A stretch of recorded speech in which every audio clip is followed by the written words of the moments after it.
ऐसा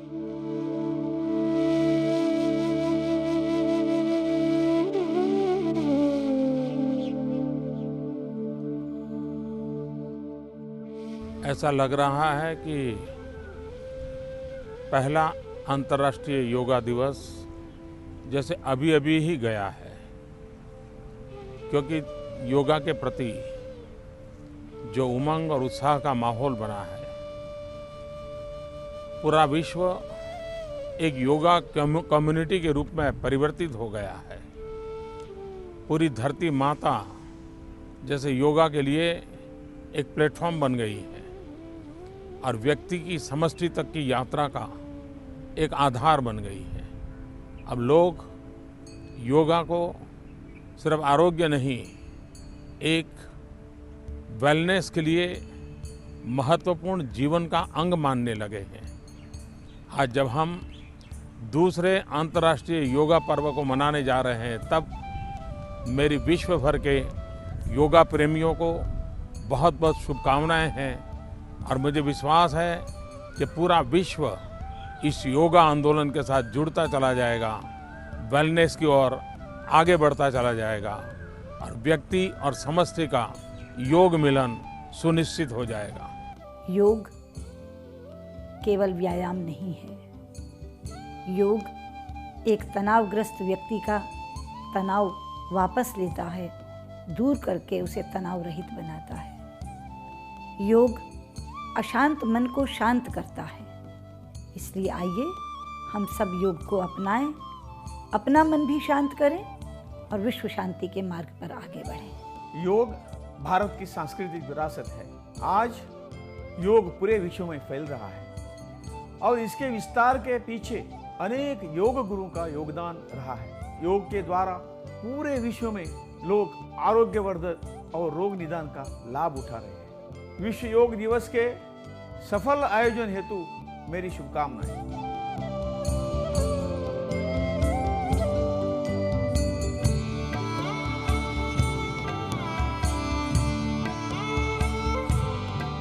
माननीय प्रधानमंत्री श्री नरेंद्र मोदी जी ने आयुष मंत्रालय भारत सरकार के नेतृत्व में राजपथ नई दिल्ली में आयोजित योग प्रदर्शन का नेतृत्व किया।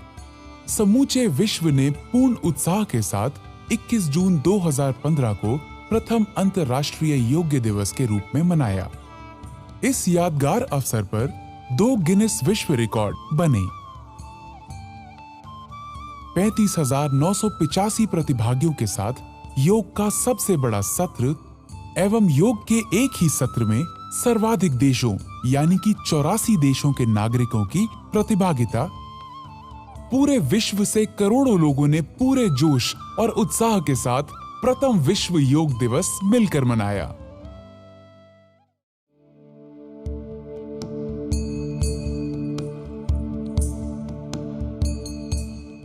योग आवश्यक रूप से एक आध्यात्मिक अनुशासन है जो विशेषतः परिष्कृत विज्ञान पर आधारित है। यह स्वस्थ जीवन के लिए एक कला और विज्ञान है। योग शब्द की उत्पत्ति संस्कृत के शब्द युग से हुई है, जिसका अर्थ जुड़ने या एकजुट होने से है। यौगिक लेखों के आधार पर योग का अभ्यास व्यक्तिगत चेतना को सार्वभौमिक चेतना के साथ मिलन करने के लिए अग्रसर करता है। जिससे मन और शरीर तथा मनुष्य और प्रकृति के बीच एक बेहतर संतुलन बना रहे। योग के विज्ञान की उत्पत्ति हजारों वर्ष पूर्व धर्म व विश्वास की पहली व्यवस्थाओं के जन्म से भी पहले हुई थी।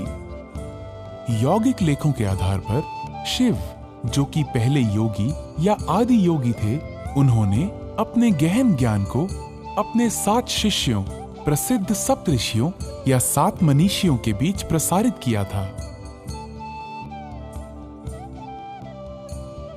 योग को पूर्व वैदिक काल से ही अभ्यास में लिया जाता रहा है, लेकिन महर्षि पतंजलि, जिन्हें आधुनिक योग के पिता के रूप में माना जाता है, वही पहले व्यक्ति थे जिन्होंने उस समय के अभ्यासों को अपने योग सूत्रों के आधार पर सुव्यवस्थित और संहिताबद्ध किया। बाद में अनेक योग गुरुओं ने इस विद्या के संरक्षण और विकास के लिए अपना योगदान दिया और इस आश्चर्यजनक अभ्यास को फैलाया।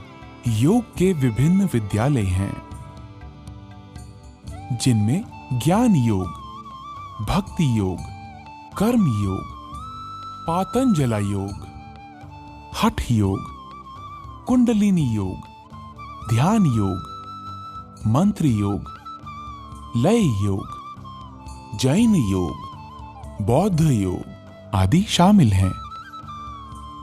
प्रत्येक विद्यालय की अपनी पद्धतियां और अभ्यास हैं जो योग के मुख्य लक्ष्य और उद्देश्यों की ओर मार्गदर्शन करती हैं। कुछ प्रमुख रूप से अभ्यास में लाई जाने वाली योग साधनाएं हैं यम, नियम, आसन, प्राणायाम, प्रत्याहार, धारण, ध्यान, समाधि, बंधा, मुद्रा, शतकर्मास, युक्तहारा, मंत्र जापा तथा युक्त कर्म। योग का अभ्यास करने वाले को योगाभ्यास करते समय यहाँ बताए जा रहे कुछ निर्देशक सिद्धांतों का पालन करना चाहिए। अभ्यास से पूर्व योगाभ्यास शांति और आनंद के वातावरण में शांत शरीर और मस्तिष्क के साथ करना चाहिए। यह खाली पेट या हल्के पेट करना चाहिए। यदि आपको कमजोरी का अनुभव होता है तो गुनगुने पानी में शहद मिलाकर पी लें। शरीर की गतिविधियों की सहजता के लिए हल्के और आरामदायक सूती कपड़ों को प्राथमिकता देनी चाहिए। कोई पुरानी बीमारी, दर्द या हृदय संबंधी समस्या होने पर योगाभ्यास करने से पहले किसी चिकित्सक या योग चिकित्सक से परामर्श अवश्य करें। अभ्यास के दौरान अभ्यास सत्र का प्रारंभ प्रार्थना या वंदना से किया जाना चाहिए, क्योंकि इससे मन की शांति के लिए एक सहायक वातावरण बनता है। योग अभ्यास धीरे धीरे तनाव मुक्त तरीके से शरीर और सांस की जागरूकता के साथ किए जाने चाहिए। सांस को तब तक ना रोकें जब तक ऐसा करने के लिए ना कहा जाए। शरीर को कसा हुआ या झटके के साथ ना रखें। अभ्यासों को अपनी क्षमताओं के अनुसार करें। सत्र का अंत गहन मौन या शांति पाठ से करें। अभ्यास सत्र के 20-30 मिनटों के उपरांत ही भोजन या स्नान करना उचित होगा। योग की दुनिया में आपका स्वागत है। ज्ञान के इस अनोखे संसार में आपका स्वागत है। जैसा प्रासंगिक और लाभकारी यह हजारों वर्ष पूर्व था, वैसा ही आज भी है।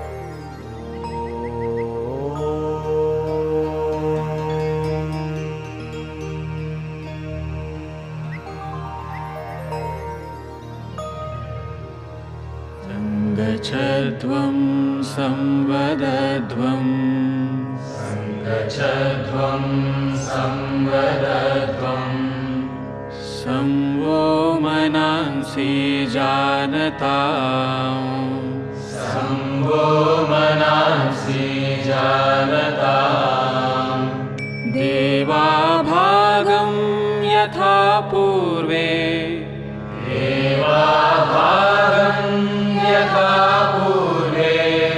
संजानाना उपासते संजानाना उपासते संजानाना उपासते संजानाना उपासते संजानाना उपासते संजानाना उपासते।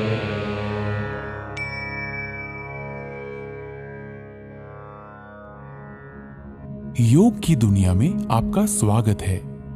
आइए अब हम योग साधना का अभ्यास चालन क्रियाओं यानी शिथिलता अभ्यासों से करते हैं, जो शरीर में सूक्ष्म रूप से रक्त संचार को बढ़ाते हैं।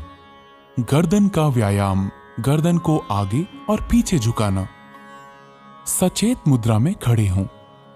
पैरों को आरामदायक स्थिति में फैलाएं तथा हाथों को कमर पर रखें। सांस छोड़ें तथा सिर को धीरे धीरे आगे की ओर झुकाएं और थोड़ी को छाती से स्पर्श कराने का प्रयास करें। सांस भीतर लें तथा सिर को उतना पीछे ले जाएं जितना आराम से जा सके और सांस भीतर लिए हुए सिर को वापस आगे लाएं। गर्दन को बाहिनी तथा दाहिनी ओर झुकाना। सांस छोड़ें तथा सिर को धीरे धीरे दाहिनी तरफ झुकाएं। कान को कंधे के उतना अधिक निकट ले जाएं जितना संभव हो। सांस भीतर लें तथा सिर को सामान्य स्थिति में लाएं। सांस छोड़ें तथा सिर को बाईं तरफ झुकाएं। सांस भीतर लें तथा सिर को वापस सामान्य स्थिति में लाएं। दाहिनी और बाहिनी ओर घुमाना। सांस छोड़ें तथा सिर आराम से दाहिनी तरफ इतना घुमाएं कि थोड़ी कंधे की सीध में आ जाए। सांस भीतर लें तथा सिर को वापस सामान्य स्थिति में लाएं। सांस छोड़ें तथा सिर को बाईं तरफ घुमाएं। सांस भीतर लें तथा सिर को वापस सामान्य स्थिति में लाएं। गर्दन को घुमाना। सिर को आगे की ओर झुकाकर थोड़ी को छाती से स्पर्श कराने का प्रयास करें। सांस भीतर लें तथा सिर को घड़ी की सुइयों की दिशा में घुमाएं। सिर नीचे की ओर जाते समय सांस छोड़ें। सिर को घड़ी की सुइयों की विपरीत दिशा में घुमाएं। गर्दन के चारों ओर खिंचाव, गर्दन के जोड़ों और मांसपेशियों के शिथिलन तथा गर्दन के तनाव के दूर होने की अनुभूति करें। गर्दन में दर्द और स्पॉन्डिलाइटिस की शिकायत वाले लोगों को यह व्यायाम आराम से करना चाहिए। स्कंद संचालन। दोनों पैर परस्पर मिले हुए हों। पैर से सिर तक के हिस्से को सीधा रखें। भुजाओं को बगल में रखें। श्वास खींचते हुए बगल से दोनों भुजाओं को अपने सिर से ऊपर उठाएं। हथेलियां ऊर्ध्व दिशा में हों। श्वास छोड़ते हुए दोनों भुजाओं को बगल में वापस ले आएं। जब हाथों को सिर से ऊपर उठाएं तो ध्यान रखें कि वे सिर को स्पर्श ना करें। इसी तरह जब हाथों को नीचे लेकर आएं तो इस बात का ध्यान रखें कि जांघों को वे स्पर्श ना करें। उंगलियों को मिलाते हुए दोनों हथेलियों को पूरी तरह खोलें।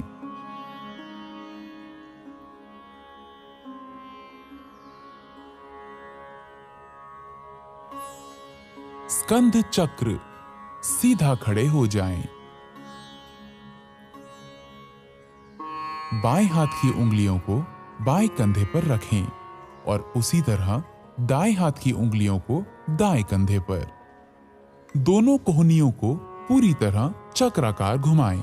आगे की ओर कोहनियों को घुमाते हुए वक्षस्थल के सामने स्पर्श कराने की कोशिश करें और जब कोहनियों को घुमाएं तो उन्हें कानों के समीप ले जाने की कोशिश करें। इसी तरह विपरीत दिशा में भुजाओं को खींचते हुए घुमाएं और कोशिश करें कि इस दौरान भुजाएं शरीर को स्पर्श करें। इस क्रिया को बाएं से दाएं अर्थात घड़ी की सुई की विपरीत दिशा में 5 बार दोहराएं। इस क्रिया के अभ्यास से हड्डियां, मांसपेशियां और स्कंद क्षेत्र की तंत्रिकाएं स्वस्थ रहती हैं। यह अभ्यास गर्दन की रीढ़ की हड्डी की अपकर्षक अर्थात सर्वाइकल स्पॉन्डिलाइटिस बीमारी को दूर करने में सहायक है। धड़ को घुमाना। पांवों को परस्पर 2 फुट की दूरी पर रखें। दोनों हाथों को छाती की ऊंचाई तक इस प्रकार उठाएं कि दोनों हथेलियां एक दूसरे के सामने हों। सांस छोड़ें। शरीर को दाहिनी तरफ इतना घुमाएं कि बाईं हथेली दाहिने कंधे को स्पर्श कर ले।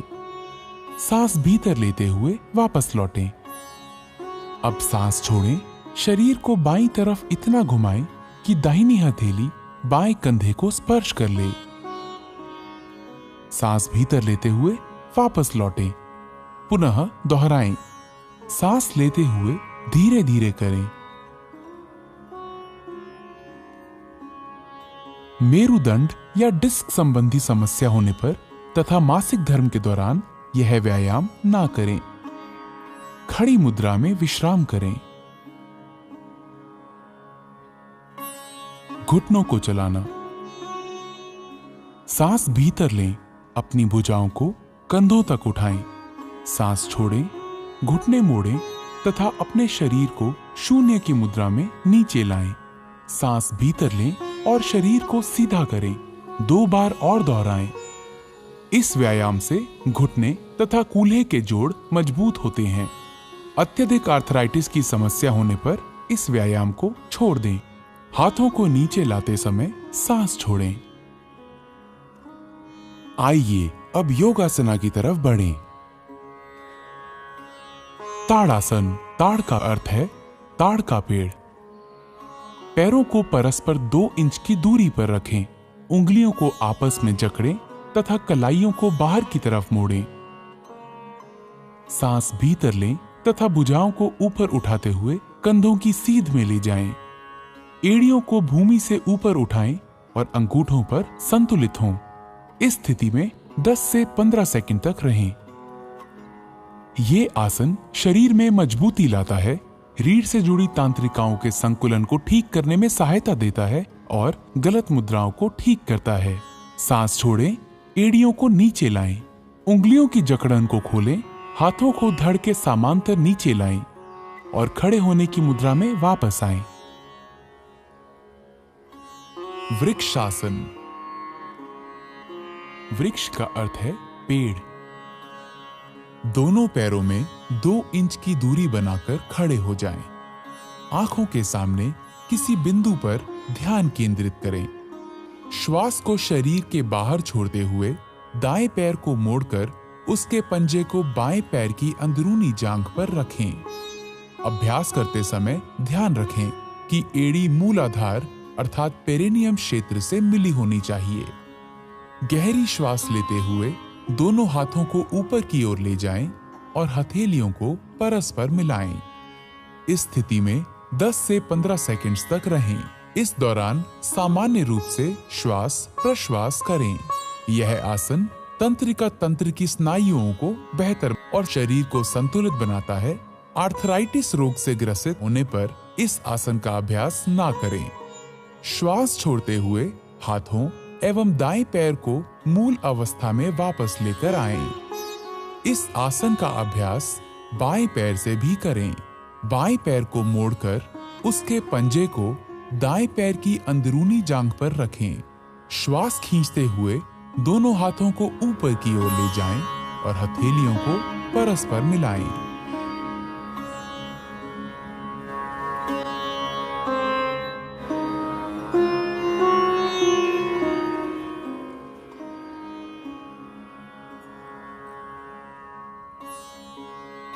पादहस्तासना। पाद का अर्थ है पैर और हस्त का अर्थ है हाथ। धीरे धीरे सांस भीतर लें और हाथों को ऊपर उठाएं। शरीर को कमर से ऊपर की ओर खींचें। सांस छोड़ें तथा आगे की तरफ तब तक झुकें जब तक पूरी हथेली धरती को स्पर्श करने लगे। इस अंतिम स्थिति को 10 से 30 सेकंड तक बनाए रखें। जिन लोगों को पीठ की अकड़न की समस्या हो उन्हें अपनी क्षमता के अनुरूप ही झुकना चाहिए। अब सांस भीतर लें, धीरे धीरे सीधी स्थिति में आएं और भुजाओं को सिर के ऊपर ले जाकर खींचें। सांस छोड़ें और धीरे धीरे प्रक्रियाओं को विपरीत क्रम में करते हुए प्रारंभिक स्थिति में आएं। विश्राम करें। अर्ध चक्रासन। दोनों हाथों से कमर पर सहारा दें। सांस छोड़ें, सिर को पीछे झुकाएं, गर्दन की मांसपेशियों को खींचें तथा रीढ़ के निचले हिस्से से पीछे की ओर झुकें। सामान्य सांस लेते हुए विश्राम करें। इस स्थिति में 10 से 30 सेकंड तक रहें। अर्ध चक्रासन रीढ़ को लचीला बनाता है तथा मेरु तांत्रिकाओं को मजबूती प्रदान करता है। यह सांस लेने की क्षमता को बेहतर बनाता है। सांस भीतर लें, धीरे धीरे वापस आएं तथा विश्राम करें। उच्च रक्तचाप के रोगियों को सावधानी से झुकना चाहिए। त्रिकोणासन। त्रिकोण का अर्थ है त्रिभुज। पैरों को परस्पर आरामदायक दूरी पर रखकर खड़े हों।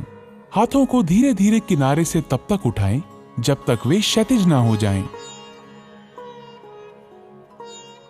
सांस छोड़ें, धीरे धीरे दाहिनी तरफ झुकें और दाहिने हाथ को दाहिने पैर के ठीक पीछे रखें। बाएं हाथ को दाहिने हाथ की सीध में खड़ा करें। सामान्य श्वास के साथ इस स्थिति में 10 से 30 सेकंड तक रहें। यह समतल पैर से बचाता है, पिंडलियों, जांघों तथा कमर की मांसपेशियों को मजबूती प्रदान करता है और मेरुदंड को लचीला बनाता है। सांस अंदर लेने के साथ ही धीरे धीरे वापस आएं। बाईं तरफ के लिए फिर दोहराएं। स्लिप डिस्क, साइटिका और उदर शल्य चिकित्सा के उपरांत यह आसन ना करें। अपनी शारीरिक सीमाओं से आगे ना जाएं।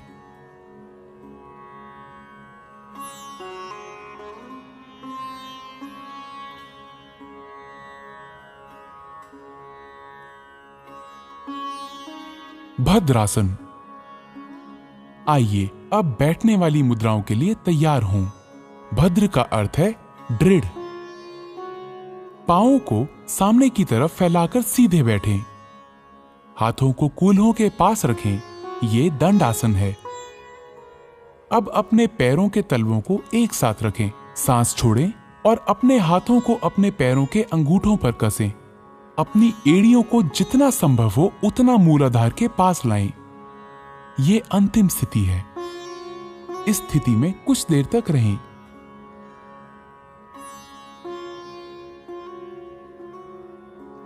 भद्रासन शरीर को दृढ़ रखता है और मस्तिष्क को स्थिर करता है।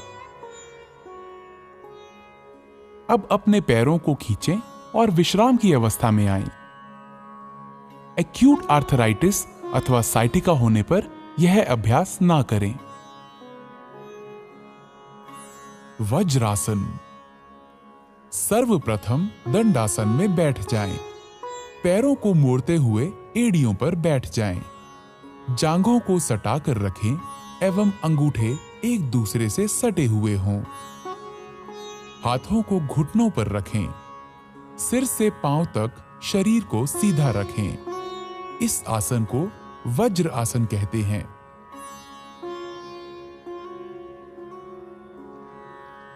अर्ध उष्ट्रासन।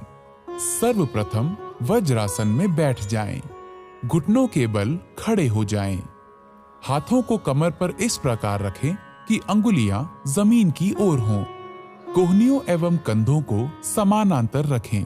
अब सिर को पीछे की तरफ झुकाते हुए ग्रीवा की मांसपेशियों को खींचें। श्वास को अंदर खींचते हुए धड़ को जितना संभव हो सके उतना झुकाएं। श्वास बाहर छोड़ते हुए इस स्थिति में शिथिल हो जाएं। सामान्य रूप से श्वास प्रश्वास करते हुए इस स्थिति में 10 से 30 सेकंड तक रुकें।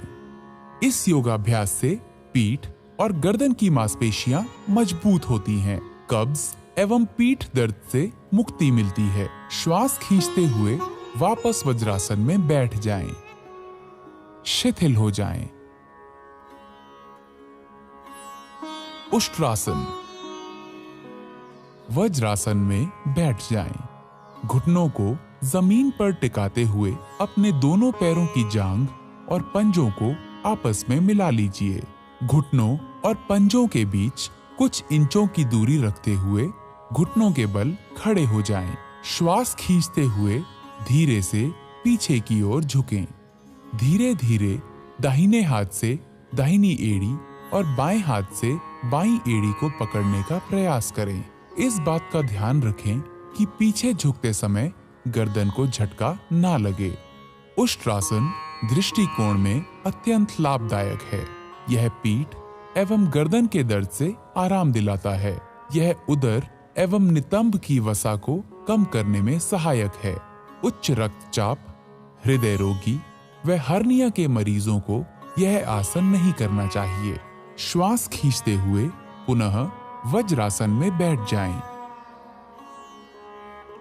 शिथिल अवस्था में आ जाएं। शशांकासन। शशांक का अर्थ है शशक या खरगोश। दोनों घुटनों को दूर फैलाएं, जबकि अंगूठों को परस्पर स्पर्श करने दें। हथेलियों को घुटनों के बीच रखें। सांस छोड़ें और उन्हें धीरे धीरे पूरी लंबाई में खींचें। आगे झुकें और थोड़ी को भूमि पर रखें। भुजाओं को समांतर रखें। सामने देखें और मुद्रा को बनाए रखें। यह तनाव और गुस्से को कम करने में सहायक है। सांस भीतर खींचें और उठें। सांस छोड़ें और वज्रासन में वापस आएं। अपने पैरों को वापस विश्रामासन में लाएं। ऑस्टियोआर्थराइटिस के रोगियों को यह सावधानी के साथ करना चाहिए।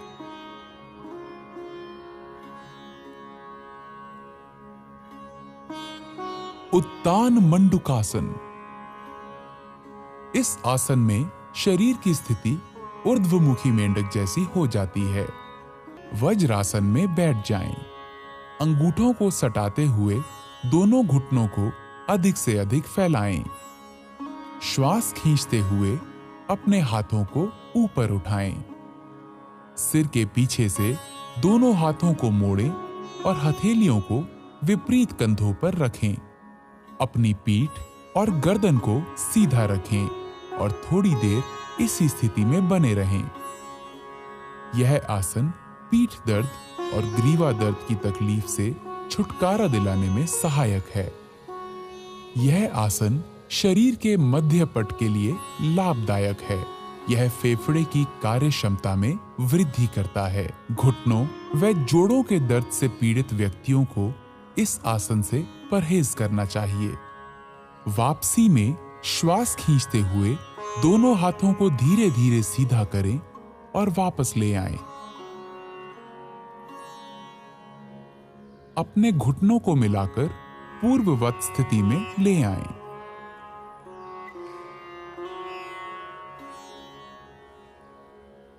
वक्रासन।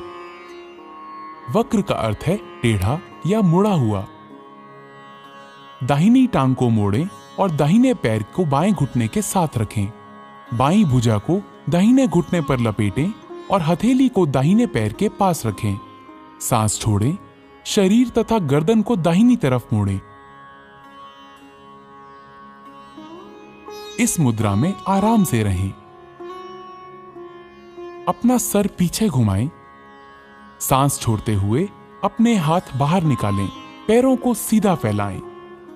अब वापस आएं और विश्राम आसन में विश्राम करें। यह आसन मेरुदंड के लचीलेपन को बढ़ाता है। यह कब्ज तथा अपच दूर करने और मधुमेह के प्रबंधन में सहायक है। इसे दूसरी तरफ के लिए दोहराएं।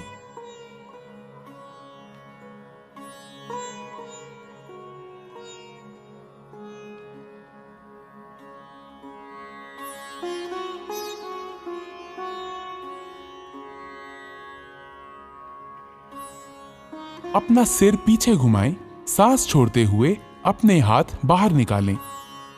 पैरों को सीधा फैलाएं।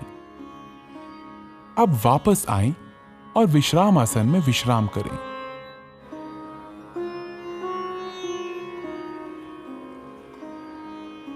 मकर आसन। मकर का अर्थ है मगरमच्छ।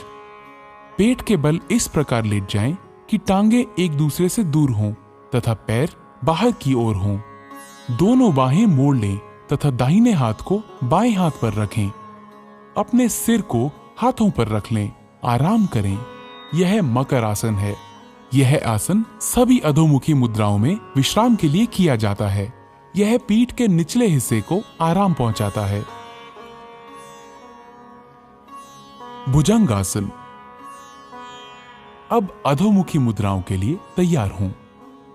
भुजंग का अर्थ है सर्प या कोबरा। पेट के बल लेट जाएं। सिर को हाथों पर रखें और शरीर को आराम से रहने दें। अब टांगों को आपस में जोड़ें और बाहों को खींचें। माथे को भूमि पर रखें।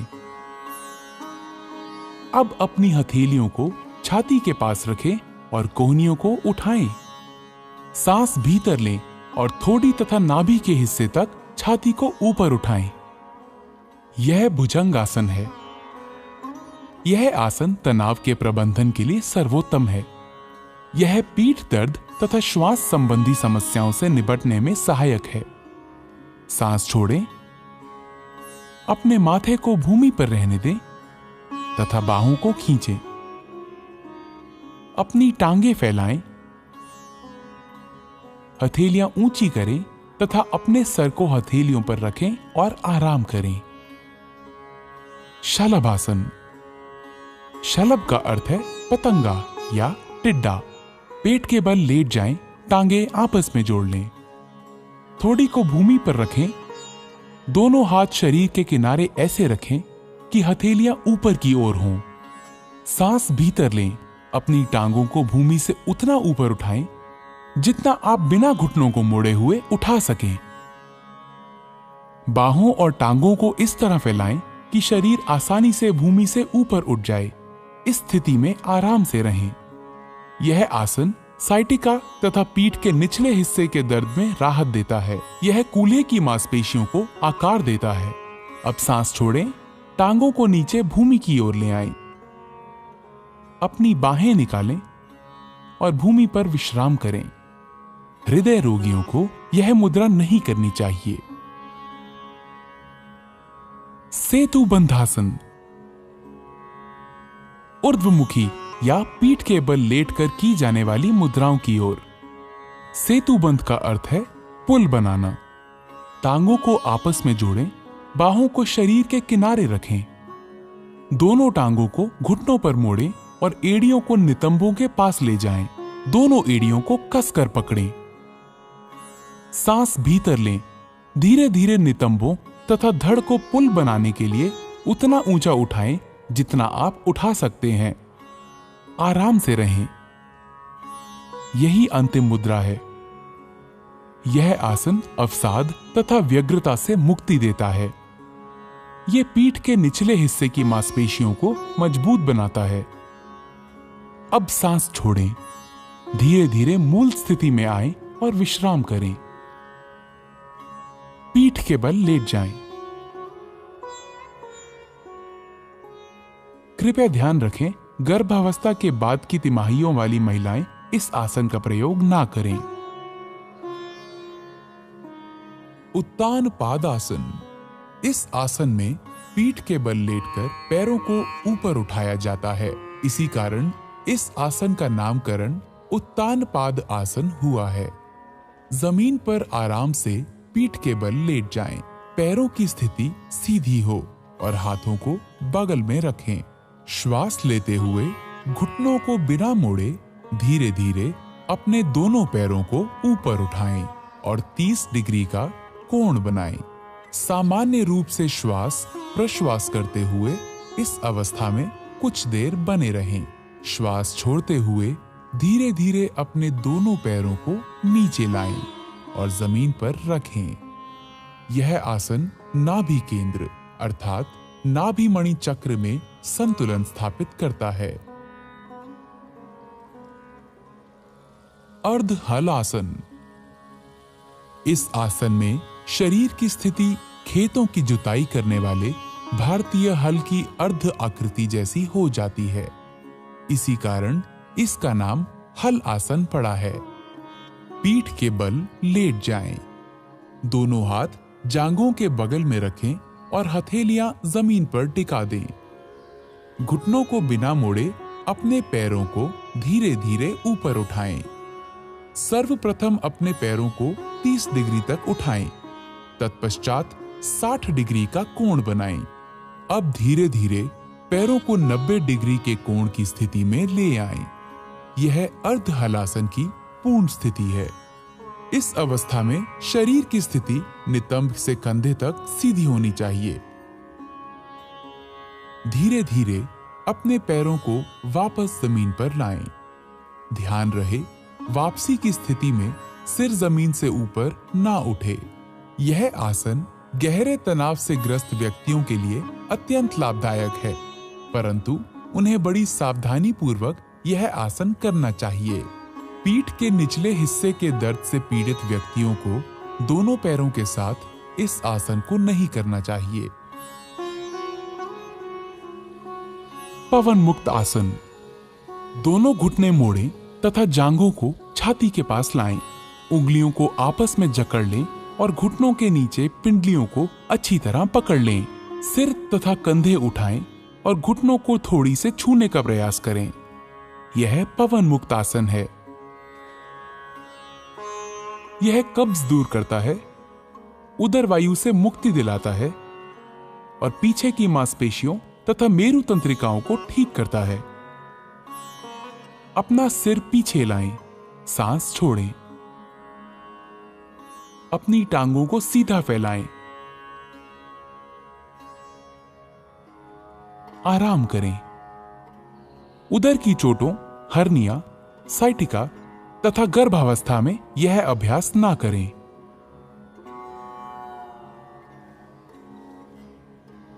शवासन। शव का अर्थ है मृत शरीर। यह आसन संपूर्ण विश्राम के लिए किया जाता है। अपनी भुजाओं और टांगों को फैलाकर आराम से पीठ के बल लेट जाएं। हथेलियां ऊपर की ओर हों। आंखें बंद कर लें। पूरे शरीर को जागृत भाव से विश्राम दें। प्राकृतिक श्वास से परिचित हों। इसे लयबद्ध और धीमा होने दें। ताजगीपूर्ण और निश्चिंतता की अनुभूति होने तक इस अवस्था में रहें। यह आसन सभी प्रकार के तनावों से मुक्ति देता है और शरीर तथा मस्तिष्क दोनों को विश्राम देता है। यह तनाव तथा उसके परिणामों के प्रबंधन में बहुत सहायक है।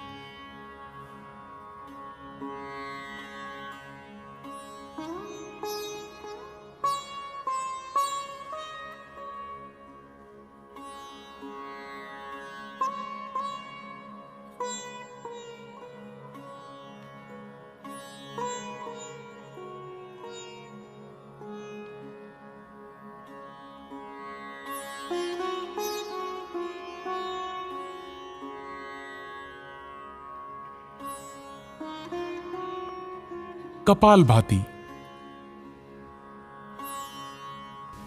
यह मस्तिष्क के अग्रभाग के श्वसन केंद्रों को उत्तेजित करता है।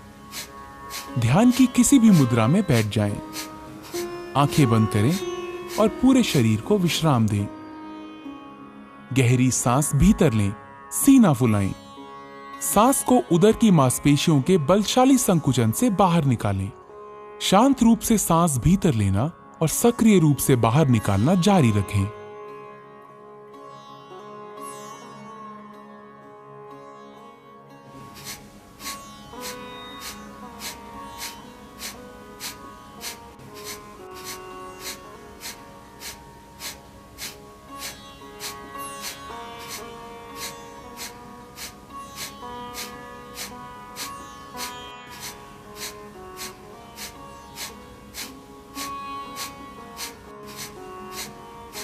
फिर एक गहरी सांस लें, धीरे धीरे बाहर निकालें और विश्राम लें। इस प्रक्रिया को 30 बार करें। यह कपालभाति का एक चक्र है। प्रत्येक चक्र के अंत में गहरी सांस लेनी चाहिए। अब 2 चक्र और करें।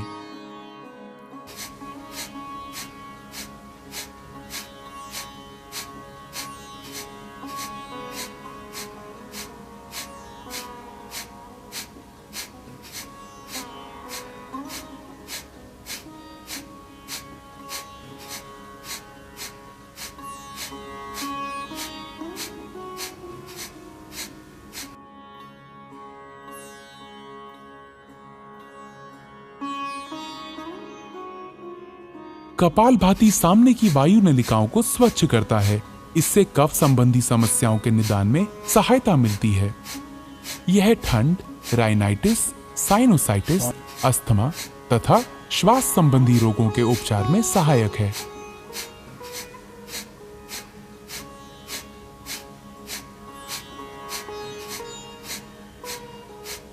कृपया ध्यान रखें, हृदय संबंधी परेशानियों, उच्च रक्तचाप, चक्कर आना, माइग्रेन, स्ट्रोक, हर्निया तथा गैस्ट्रिक अल्सर होने पर इसका अभ्यास ना करें।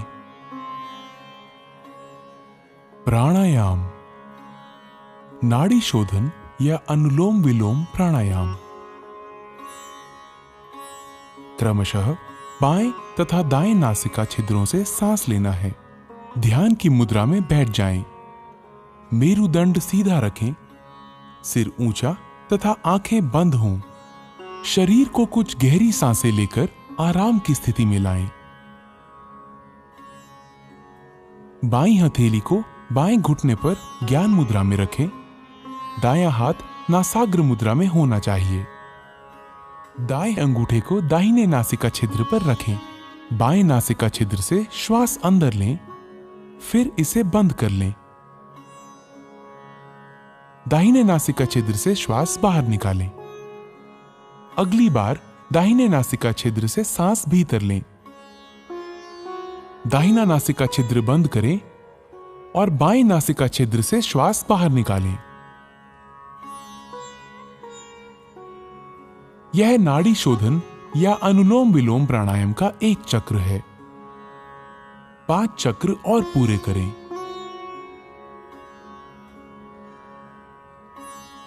जो अनुलोम विलोम प्राणायाम प्रारंभ करने वाले नए लोग हैं, उनके लिए श्वास अंदर खींचने और बाहर करने का समय समान होना चाहिए। धीरे धीरे इनके समय का अनुपात बढ़ाकर 1:2 करना चाहिए। सांस धीमी, स्थिर तथा नियंत्रित होनी चाहिए। इस प्राणायाम का उद्देश्य ऊर्जा के सभी प्रमुख मार्गों को शुद्ध करना है। यह पूरे शरीर को पोषित करता है। यह चित्त को शांत करता है और एकाग्रता बढ़ाने में सहायता देता है। यह प्राण शक्ति बढ़ाता है और तनाव तथा व्यग्रता के स्तर को कम करता है। यह कफ संबंधी दोषों का भी निवारण करता है।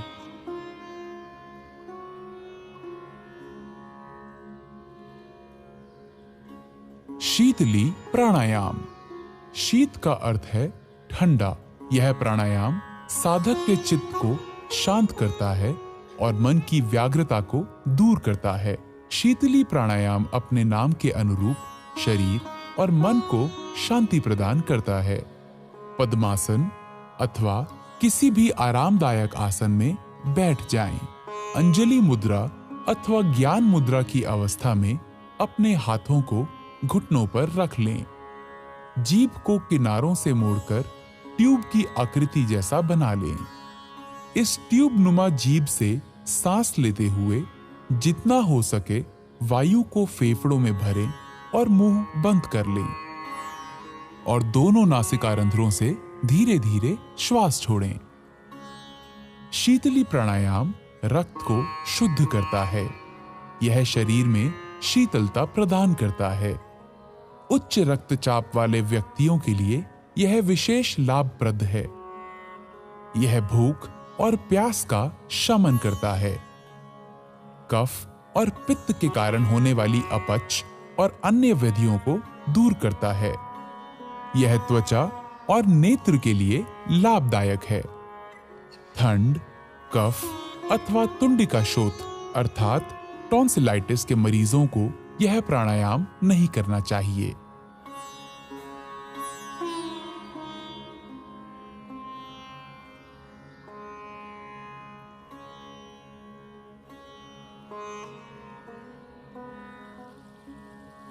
भ्रामरी प्राणायाम।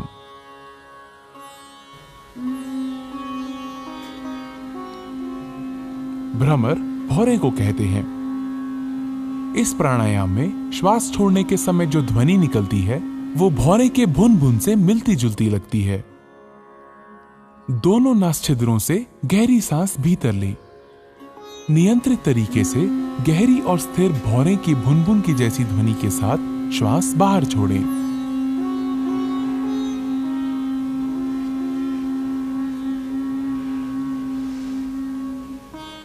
यह भ्रामरी प्राणायाम का एक चक्र है। 2 बार और दोहराएं।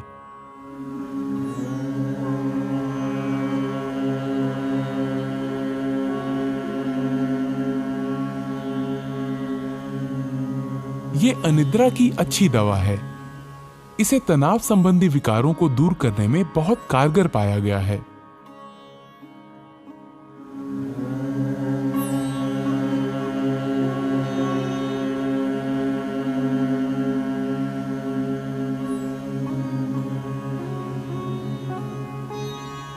अब भ्रामरी को षण्मुखी मुद्रा में करें। अपने कानों को अंगूठों से बंद कर लें। अब तर्जनी को अपनी आंख पर, मध्यमा को नासापुटों पर तथा अनामिका और कनिष्ठिका उंगलियों को अपने होठों पर रखें। अपनी नाक खोलें और दोनों छिद्रों से श्वास भीतर लें। नियंत्रित गति से धीरे धीरे भौरे की भुनभुन सी आवाज करते हुए श्वास छोड़ें।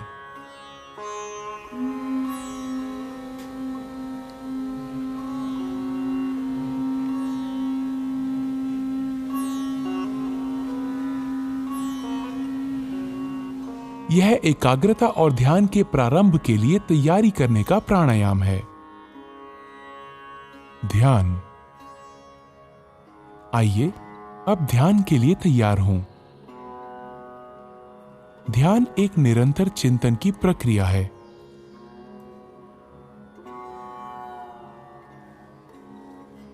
ध्यान की किसी भी मुद्रा में बैठें। अपने मेरुदंड को आरामदायक स्थिति में सीधा रखें। ज्ञान मुद्रा ग्रहण करें। अपनी हथेलियों को जांघों पर ऊपर की तरफ को रखें। भुजाएं और कंधे ढीले और आराम की स्थिति में होने चाहिए। अपनी आंखें बंद कर लें और चेहरे को हल्का सा ऊपर उठाकर बैठ जाएं। आपको एकाग्र होने की आवश्यकता नहीं है, वरन केवल अपनी दोनों भौहों के बीच हल्का ध्यान दें और अपनी सांसों के प्रति जागरूक हों। ध्यान मस्तिष्क को शांत और आनंदमय रखता है। ये एकाग्रता स्मृति विचारों की स्पष्टता तथा इच्छा शक्ति को बढ़ाता है। ये पूरे शरीर और मस्तिष्क को सही तरह से आराम देकर उसे पुनः चैतन्य कर देता है। ये सकारात्मक भाव जगाने में सहायक है। ध्यान हमें आत्मानुभूति की दिशा में आगे बढ़ाता है। ध्यान की स्थिति में बने रहें।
मैं स्वयं को एक स्वस्थ, शांति प्रिय, आनंदपूर्ण एवं प्रेमपूर्ण मानव बनाने का संकल्प लेता हूँ। अपने प्रत्येक कार्य से मैं अपने चारों ओर सुख, समृद्धि एवं शांतिमय, स्नेहपूर्ण वातावरण बनाने का प्रयत्न करूँगा। मैं अहम एवं अज्ञान केंद्रित जीवन के स्थान पर योगमय व विवेकपूर्ण जीवन जीते हुए विश्व बंधुत्व एवं एकत्व के भाव के साथ पूरे विश्व को स्वयं में समाहित करने का पूर्ण पुरुषार्थ करूँगा। मैं वसुधैव कुटुंबकम एवं सह अस्तित्व के सिद्धांत के प्रति पूर्ण आस्था रखते हुए सबके प्रति कृतज्ञ भाव से आत्मत व्यवहार व आचरण करूँगा। मैं यहाँ उपस्थित हर व्यक्ति से एकात्म होने का संकल्प लेता हूँ।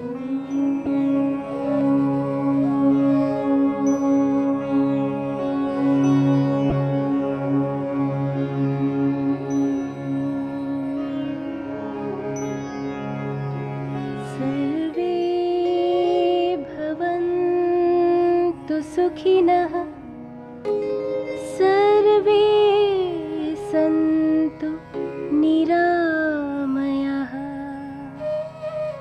सर्वे भद्राणि पश्यन्तु मा कश्चित् दुःखभाग् भवेत् मा कश्चित् दुःखभाग् भवेत्। ॐ शान्ति शान्ति शान्ति।